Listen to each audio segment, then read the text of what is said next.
మరి జగన్ గారు 150 సీట్లు వచ్చాయి లాస్ట్ టైంకి, ఈసారి 175 170. కానీ నేను అంత పాజిటివ్గా కూడా చెప్పను. I mean dead hot fan అయినా కూడా నేను అంత పాజిటివ్గా చెప్పలేను. ఎందుకంటే కొంచెం టైట్గానే ఇస్తారు అవతల. కొంచెం అందరూ కలిసి ఫైట్ చేస్తూ ఉన్నారు కదా. సో ఆబ్వియస్గా అన్ని సీట్లు రాకపోవచ్చు కానీ బట్ ప్రభుత్వం మాత్రం కంపల్సరీగా మందే వస్తుంది, జగనే వస్తారు. ఓకే, ఎన్ని సీట్లు వస్తాయి? నేనైతే 110 to 120 ఆ మధ్యలో అనుకుంటున్నాను. యా. ఇప్పుడు జగన్మోహన్ రెడ్డి గారు పెట్టిన సంక్షేమ పథకాలు, ఏ సంక్షేమ పథకం అనేది మీకు బాగా నచ్చింది? నాకైతే బాగా నచ్చింది అమ్మఒడి ఒకటి, దెన్ విద్యా కానుక. ఆబ్వియస్లీ రెండు ఒకటే అనుకుంటా. అమ్మఒడి అని అంటున్నారు మీరు. అమ్మఒడి అనేది వేయడం చాలా లేట్ అవుతుంది, దానివల్ల కాలేజ్ నుంచి మేనేజ్మెంట్ స్టూడెంట్స్ మీద బాగా ప్రెషర్ ఇస్తున్నారు అన్నారు.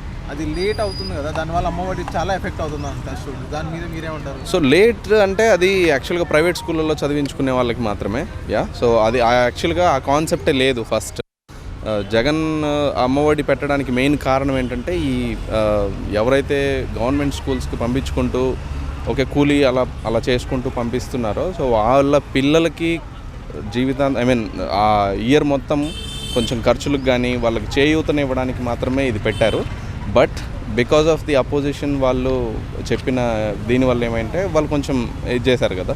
సో దానివల్ల ఏమైందంటే జగన్ గారు కూడా ఆలోచించారు ఇంకా. సో ప్రైవేట్ స్కూళ్ళకు కూడా పంపిస్తున్నారు కాబట్టి అది తల్లిదండ్రులు ఆలోచించుకోవాలి ఆబ్వియస్లీ.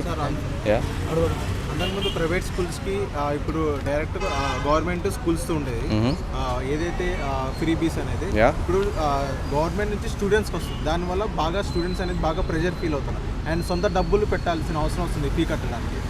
గవర్నమెంట్ చాలా లేట్ చేస్తుంది. దాని మీద మీరే సో లేట్ అంటే ఒకటి. సో యాక్చువల్గా జగన్ గారు తీసుకొచ్చిన కార్యక్రమాలు అవన్నీ కూడా వాటన్నిటికీ పంచాల్సి వస్తుంది. అది ఆల్మోస్ట్ ఇంకా చేయూతలాగానే ఉంటుంది. ప్రతి స్కీమ్లో ఆయన డబ్బులు ఇప్పుడు చూస్తే మీరు కంపారిటివ్లీ తెలంగాణలో మీకు వచ్చే ఇన్కమ్ ఆంధ్రాలో వచ్చే ఇన్కమ్కి సో డెఫినెట్గా చాలా తేడా ఉంది. సో రూట్స్ నుంచి తీసుకోవాలి కాబట్టి అక్కడి నుంచి సో మనీ అనేది జనరేట్ అయినప్పుడు ఆబ్వియస్గా మనకి ఎక్కువ అమౌంట్లో ఇంకా ఎప్పుడు కూడా లేట్ అవ్వకపోవచ్చు. So last time employees almost Chandrababu Naidu మీద తిరగబడ్డారు. సో ఈసారి చూస్తే జగన్ గారి మీద వచ్చే అవకాశం ఉంది కదా, రియాక్ట్ అవుతున్నారు. సో దానివల్ల ఏమవుతుందంటే ఇప్పుడు చూడండి అంటే వాళ్ళకి ఫైనల్గా వాళ్ళకి కావాల్సింది ఏంటంటే డబ్బులు, జీతం రావాలి రైట్ టైంలో. బట్ ఎందుకు రావట్లేదు అనే దాని గురించి కొంచెం ఆలోచించాల్సిన అవసరం ఉంది.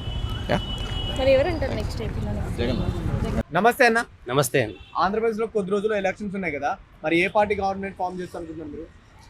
జనసేన, టీడీపీ, బీజేపీ పొత్తు ఫామ్ చేయొచ్చు అని చెప్పేసి అనుకుంటున్నాను. ఎందుకు టీడీపీ జనసేన అనుకుంటున్నారు? ఈ 5 ఏళ్ళు చూసాము, అభివృద్ధి ఏం జరగలేదు. అంతకుముందు అంటే నేనేమి టీడీపీ జనసేన ఇదేమి కాదు, నేనేం వాళ్ళ వైపు అభిమాని అట్లా ఏమీ కాదు. సరే జగన్ కూడా ఒకసారి ఛాన్స్ ఇస్తే ఎలా ఉంటుందో చూడొచ్చు అనుకున్నాము. బట్ ఆయన అంత చేసినట్టయితే ఎఫెక్ట్ ఏం అనిపించలేదు. పథకాలు ఇస్తున్నాడంటే గవర్నమెంట్ పథకాలు అన్ని గవర్నమెంట్లు ఏ గవర్నమెంట్ వచ్చినా సరే పథకాలు ఇస్తారు, అంతే కదా. పథకాలు ఇవ్వకుండా ఎవరు ఉండరు. 1-2 ఎక్కువ ఇచ్చినా సరే ఈసారి వచ్చిన వాళ్ళు కూడా కంపల్సరీ కంటిన్యూ చేయాల్సిందే. ఓన్లీ పథకాల మీదే ప్రభుత్వం నడవాలి అనేది మంచిది కాదు. దాని గురించి అడ్వైజర్లు ఎందుకు, ముఖ్యమంత్రి ఎందుకు, మినిస్టర్లు ఎందుకు, ఒక బ్యాంక్ ఎంప్లాయీ ఉన్నా చాలు, బటన్ నొక్కేస్తాడు, పంపిస్తాడు పథకాలకి, అన్నీ అయిపోతుంది. దాని గురించి ఎందుకు అంతమంది చేయడం? అందుకని చెప్పేసి ఓన్లీ పథకాల మీదే కాదు, సంక్షేమ పథకాలే కాకుండా అభివృద్ధి 2 సమానంగా ఉన్నదే చేయాలి. ప్రజలు కూడా ఆలోచించాలి. పథకాలు ఇంటికి వస్తున్నాయి, డబ్బులు వచ్చేస్తున్నాయి చాలు అని కాకుండా పనులు ఏమన్నా ఉన్నాయా, ఎవరైనా పనికి వెళ్తున్నారా, అందరూ ఇదిలాగా అయిపోతున్నారు, అంత బానిసలాగా అయిపోతున్నారు, ఏమీ లేకుండా అయిపోతుంది. అట్లా ఉండదు. వైనాట్ 175 అన్నారు, లాస్ట్ టైం 150 సీట్లు వచ్చాయి, ఈసారి 175 ఎన్ని రావచ్చు అనుకుంటున్నారు? 60-70 రావచ్చేమో అనుకుంటున్నాను. వైనాట్ 175 అనేది ఎప్పటికీ కుదరదు. అది ఇక్కడ కాదు, ప్రపంచంలో ఎక్కడా అలా కుదరదు. బట్ ప్రతి రాజకీయ పార్టీ అంటారు కాబట్టి ఓకే. బట్ 60-70 రావచ్చు, ఇప్పుడున్న సిచ్యువేషన్ ప్రకారం 60-70 రావచ్చు అని చెప్పేసి అనుకుంటున్నాను. సిట్టింగ్ ఎమ్మెల్యేలు మారుస్తున్నారు కదా, సో దాని మీద మీ అభిప్రాయం ఏంటి? వాళ్ళు సరిగ్గా పని చేయట్లేదని మారుస్తున్నారు అంటున్నారు. ఆ చెత్త ఎక్కడున్నా చెత్తే కదా, అది బంగారం అవ్వదు కదా. చంద్రబాబు అన్నాడు కదా, మారినంత మాత్రాన వేరే చోట మారిస్తే వాళ్ళకేమో ఇది ఉంటుంది అని చెప్పేసి. కానీ అదొక రకమైన స్ట్రాటజీ.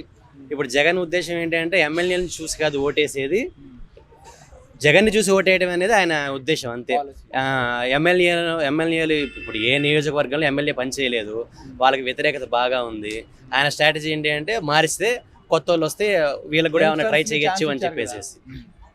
సో బ్రో, ఇప్పుడు చంద్రబాబు నాయుడు గారికి జగన్మోహన్ రెడ్డి గారి మధ్య తేడా అంటే ఏం చెప్తారు? జగన్మోహన్ రెడ్డి ఒక రాజకీయ నాయకుడు అంతే.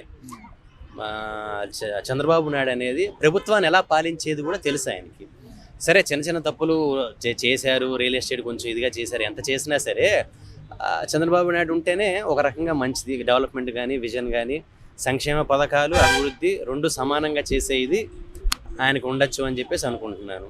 జగన్మోహన్ రెడ్డి అనేది ఆ పార్టీ నడపడానికి పెట్టిన ఆలోచనలు ఇవన్నీ ఇదంతా తెలివితేటలు ప్రభుత్వాన్ని నడిపేందుకు ఆయన ఏమి చేయట్లేదు. అందులో ఏంటి అంటే ఆల్రెడీ రాజకీయాలు వరస్ట్ అయిపోయినాయి బాగా. ఇప్పుడు అందరినీ తిట్టుకోవటాలు అవి చేయటాలు ఇప్పుడు ఓపెన్గా చెప్తున్నారు కొంతమంది ఎమ్మెల్యేలు. పవన్ కళ్యాణ్ని తిడితే ఇది ఇస్తాను, సీట్ ఇస్తాను, మంత్రి ఇస్తాను, వాళ్ళని తిడితేనే ఓట్లు ఇవ్వాలి అని అలా తిట్టడానికి ఇష్టం లేక కూడా కొంతమంది బయటకు వచ్చిన వాళ్ళు ఉన్నారు. సో రాజకీయాలు మరీ అంత దిగజారుడుతనంగా మారకూడదు అని చెప్పేసి అనుకుంటున్నాను.